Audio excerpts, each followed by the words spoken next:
guys? How's everyone doing? I hope you all are doing well. Don't mind my voice, oh. Today we are still going to be dealing with this kata issue today, but it's okay. We still have to do what we need to do. Praise God. The Lord is our strength. So I welcome you on Real Story with me. I have an amazing guest in the house today. And like it's Real Story, so we keep it real. We are as honest as possible, with real people, real story, people dealing with real life issues, people who have gone through thick and thin. You never can tell. Sometimes in their young age, sometimes they're older, they've gone through things even in the age that you least suspect. So my guest today is a child of God who has survived many years of trauma, pain, agony, and she's here to tell her story because she wants somebody else to be wise enough to just learn from what she's been through. And that's what this story is all about. Telling your story to somebody else. So, meet my guest. So, you're ready to welcome my guest with me. This is Sister Divine. Tell us your story and welcome to the Real Story. Thank you, Mommy. My name is Tomo Divine. I'm from Delta State. I was born and brought up in Taraba State. Moved to Bayelsa State at secondary school level. That was where my story began. Okay, as a girl in her 19, 20, not yet 20 then, 19, I was still in secondary school. And from a broken home, my parents are separated. So it was really, really difficult growing up with usually no right attention from Parents. I'll say for my mom because she didn't have enough knowledge of what we were going through at that point. Mm-hmm. She didn't know. She didn't know, just like a lot of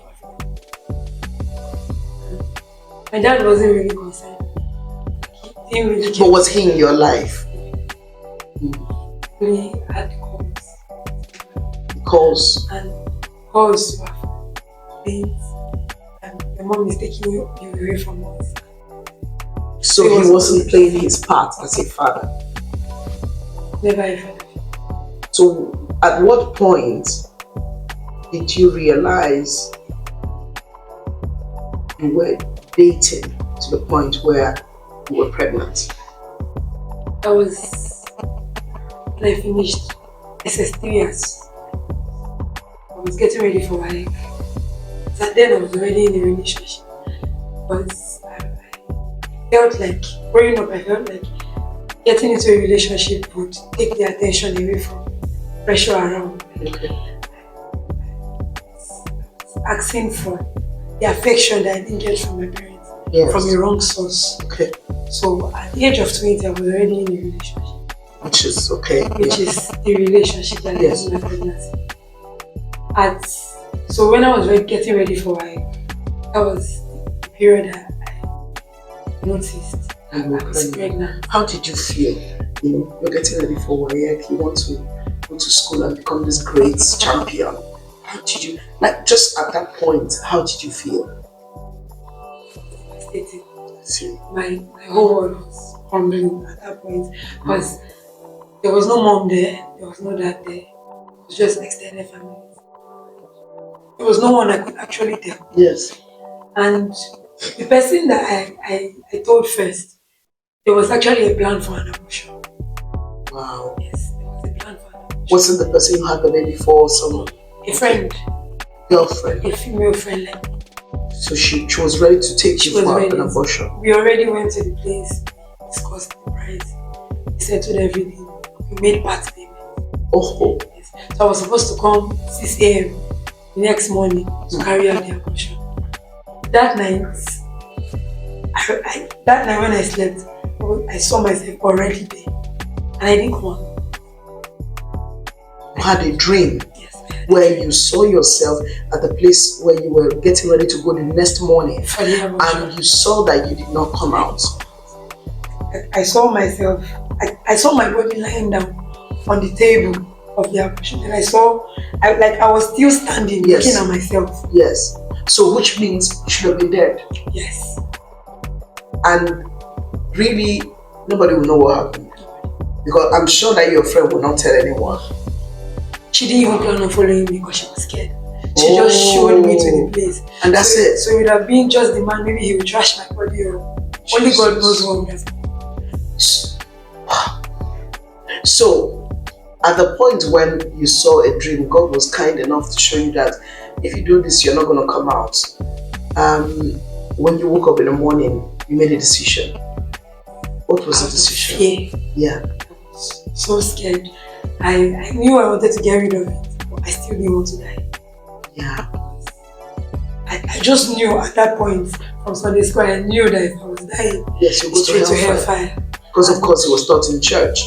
And how will I stand in the face of God? And then there's no redemption. I felt like being alive and bearing the consequences would have more redemption for me than dying. Dying is like not even giving myself a chance to live. So I had to make the decision. So the decision was, I'm not doing this. I'm not doing this. When I said it to my friend first, it sounded like a joke. Money has been paid. It's just a dream. Like, you spent money on this thing and plans are already going. And the man assured us that it's going to be successful. Yeah, of course. I couldn't shake it off. The feeling was so strong. Like, it's like I could literally feel it that death was here. So it was just like walking right into a trap. I couldn't see myself doing it. So my friend left me at that point.